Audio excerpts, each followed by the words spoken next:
We begin, though, with President Trump meeting with Ukrainian President Volodymyr Zelenskyy in the Oval Office this afternoon. Today's event follows Trump's Friday summit, of course, with Russian President Vladimir Putin.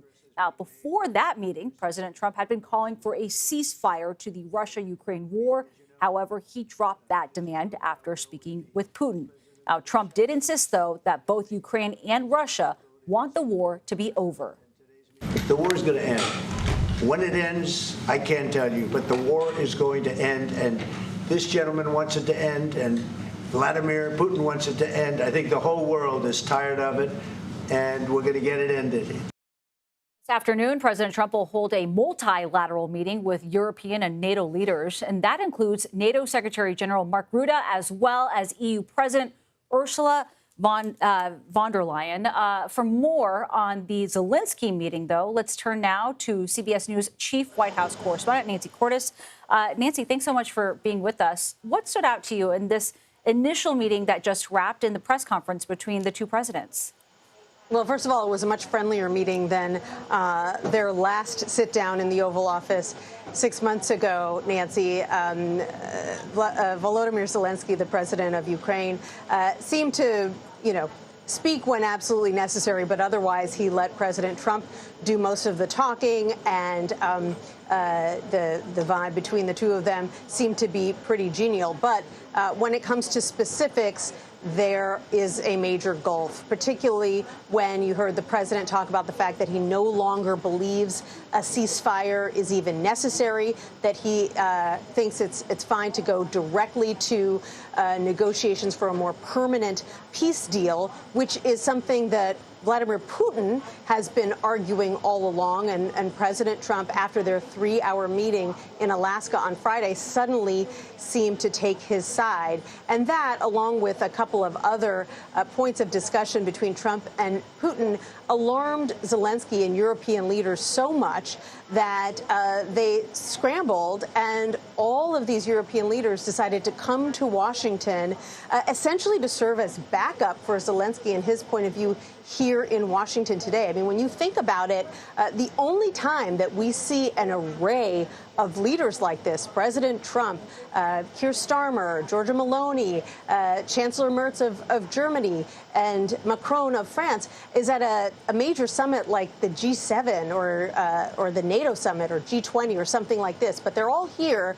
And not only are they here, but they met with Zelenskyy at the Ukrainian embassy earlier today before coming here to the White House. And he made sure to put out video of that meeting where they were all hugging him, greeting him very warmly, as if to say, we are on your side. And the reason for that is that European leaders are very concerned that if Putin gets his way in these negotiations, that it could send a powerful message that what he did 3.5 years ago, invading Ukraine, was okay, and that it is open season for him to do it again. It speaks certainly to the importance of the issue at hand for so many leaders to scramble their plans together, to your point, Nancy. And speaking of those leaders, there's talk about security guarantees for Ukraine in this. What would that entail?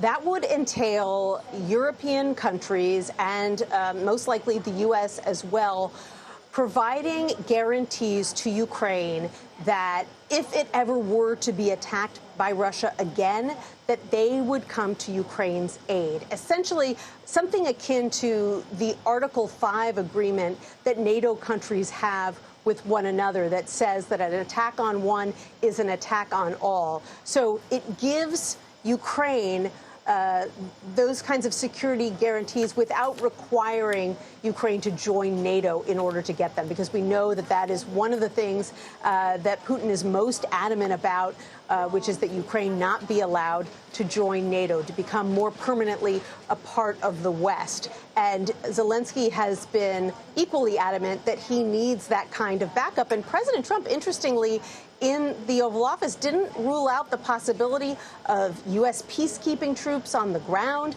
in order to prevent Russia from attacking Ukraine again in another few years.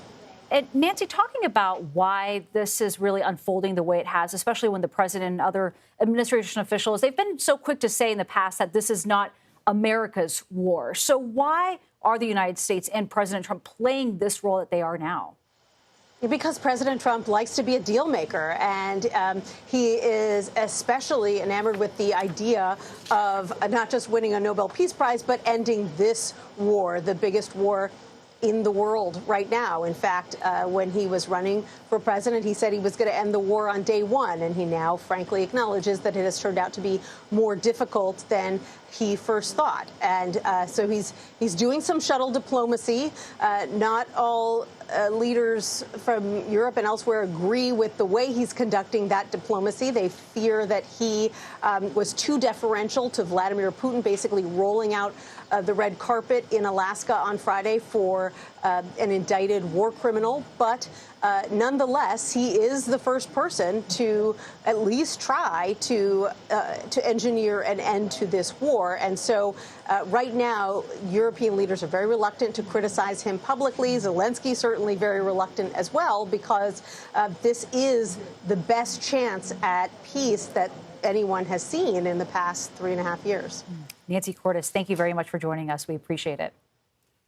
And CBS News senior foreign correspondent Holly Williams joins us now from Ukraine. Holly, very good to see you. We heard there Nancy describing this as the best chance, perhaps, for peace in quite some time. What are the people of Ukraine there hoping will come as a result of this? Hey there, Nancy. Well, in that meeting just now at the White House, President Trump said that if he can hold a trilateral meeting with Vladimir Putin and Volodymyr Zelenskyy, he thinks, quote, there's a reasonable chance of ending the war. Now, from the Ukrainian perspective, they would say they've always wanted peace. They never wanted their country to be invaded. But the question for them is really peace at what cost? And it's a complicated question. Ukrainians have been fighting to defend their country for more than 3 years now. They've been applauded for their courage. But a recent poll found that nearly 70% of Ukrainians now support a negotiated peace deal, and that is up from just over 20% at the beginning of the invasion. Quite simply, many Ukrainians are exhausted and they have taken hundreds of thousands of casualties. But the devil, Nancy, is really in the details, because some Ukrainians have told us that handing over swaths of their country permanently to Russia, that is not freezing the front line, but actually redrawing lines on a map, that is not a price they are willing to pay. And President Volodymyr Zelenskyy has said that it would be unconstitutional. It may also be politically untenable for him, because some people would see it as a capitulation or politically foolish. On top of that, Ukraine and some of its allies in Europe fear that sacrificing Ukrainian territory to Russia would set a dangerous precedent, because it would reward Vladimir Putin for invading Ukraine and maybe even encourage him to do it again. Finally, even if miraculously a deal can be done, many Ukrainians have said to us that they simply do not trust Vladimir Putin to stick to his word, because he invaded their country back in 2014 and then he broke international agreements and invaded all over again in 2022. Of course, and Holly, we are talking so much about peace as yet. The fighting continues, perhaps even intensifies in some areas there. Can you give us an update on the state of the war on the ground there? Sure. I mean, the Russians have the upper hand on the battlefield, and they have now for some time. They are taking territory in eastern Ukraine slowly and at the cost of many lives on both sides, but they are taking it. The Russians have a very clear demographic advantage. Quite simply, they outnumber the Ukrainians, and that is not going to change.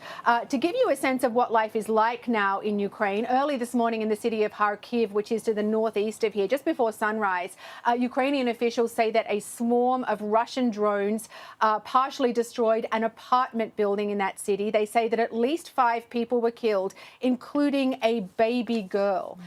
There is very disturbing video of rescue workers trying to resuscitate that baby girl and failing. Now it's very upsetting watching for us. Imagine what that looks like to Ukrainians. To many Ukrainians, it simply doesn't look very much like Vladimir Putin wants peace. A devastating insight into what's happening, and so important that we continue that reporting. Holly Williams, thank you very much for joining us from the ground.